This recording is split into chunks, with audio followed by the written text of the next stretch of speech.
কোনো যাত্রী যদি টিকিট কালোবাজারি হয় কমপ্লেন করলে পরে সেখানে আমরা ব্যবস্থা নেব, প্রয়োজনে প্রশাসনকে আমরা হেল্প নেব। যদি কোনো যাত্রীর মালামাল সম্পর্কে বা উঠার সম্পর্কে বা চিনতে জানতে বা তার সাহায্যের জন্য প্রয়োজন হয় সেটা আমরা ব্যবস্থাপনা করব। এবং আমরা পুলিশ প্রশাসনকে অনুরোধ করেছি, ঈদের সময় দেখা যায় যে প্রত্যন্ত অঞ্চলের থেকে আনফিট গাড়ি তারা ঢাকায় চলে আসে, পুলিশের চোখে ফাঁকি দিয়ে আমাদের মালিক সমিতি বা আমাদের অ্যাসোসিয়েশনের নিয়ন্ত্রণের বাহিরে তারা রাতারাতি চলে এসে আবার সুবিধা মতো তারা লোক নিয়ে আবার যাত্রা দেয়।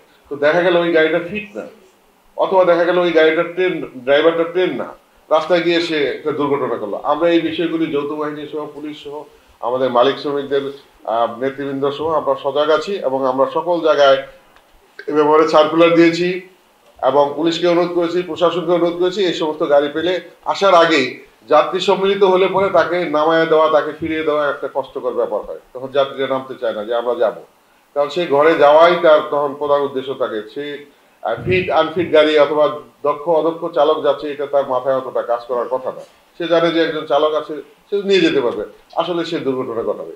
তো এই বিষয়গুলি আমরা নজরে নিয়েছি, আপনাদেরকে জ্ঞাত করলাম এবং পুলিশ প্রশাসনকে আমরা বলেছি এবং আমরা মালিক সমিতির থেকে তদারকি রেখেছি, শ্রমিক সমিতির থেকে তদারকি রেখেছি যাতে এই ধরনের ফাঁকি দিয়ে কেউ না যেতে পারে।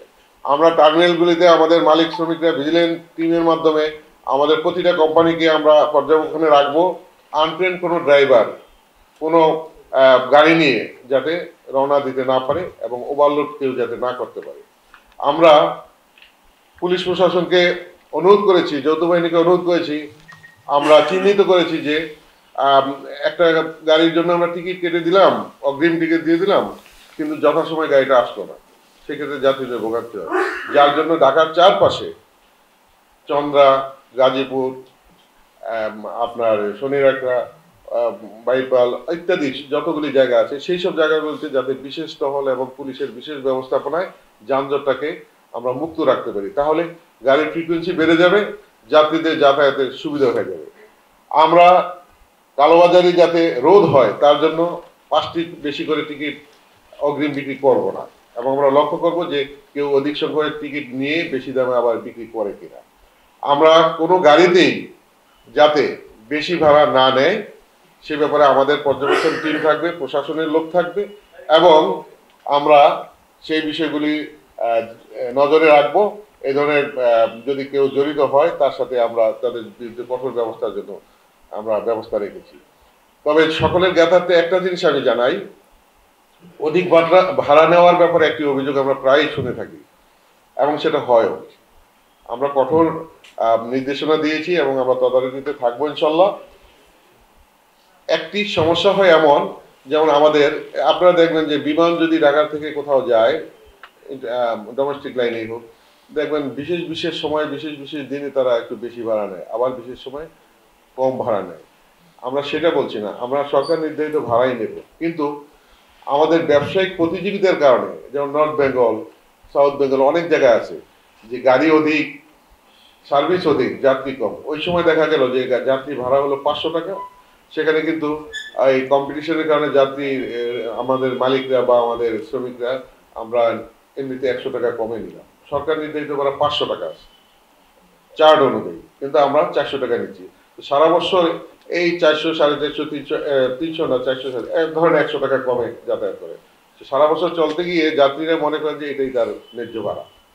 ঈদের সময় আমাদের অনেকের একটি ধারণা যে গাড়ির মালিকরা অনেক লাভ করেন হয়তোবা, আসলে এই জিনিসটা সত্য নয়। কারণটা আমি যুক্তি দিয়ে আপনাদের বোঝাই।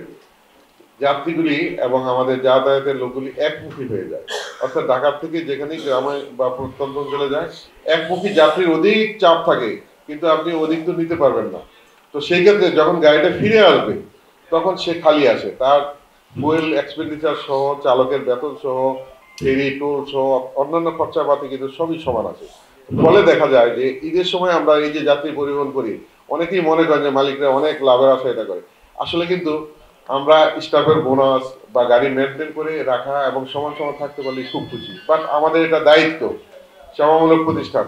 আজকে আমার যাত্রী কম হচ্ছে, কালকে বেশি হবে, আমাদের এভারেজ যাত্রী যখন হয় তখন আমরা লাভ লোকসানের হিসাব করি। তো সুতরাং ওই সময় দেখা গেল যে আপনার ওই 500 টাকা বিআরটি এর বা সরকারি নির্ধারিত রেট ভাড়া, ওই ভাড়াটা আমাদের লোকেরা চার্জ করে, সরকার নির্ধারিত ভাড়া। কারণ সে যাওয়া আসার বেলায় এক সমান ভাড়া পাচ্ছে না, এবং সে তখন 500 টাকা নিলে যাত্রীরা বলেন যে 100 টাকা বেশি নিচ্ছে। আমি অনুরোধ করব যে প্রতিটা টার্মিনালে, প্রতিটা কাউন্টারে আমরা নির্দেশনা দিয়েছি যে সরকার নির্ধারিত ভাড়ার চার্ট থাকবে। চার্টের অতিরিক্ত যদি কেউ নেয়, সেটা ভাববেন যে অতিরিক্ত ভাড়া নিচ্ছে।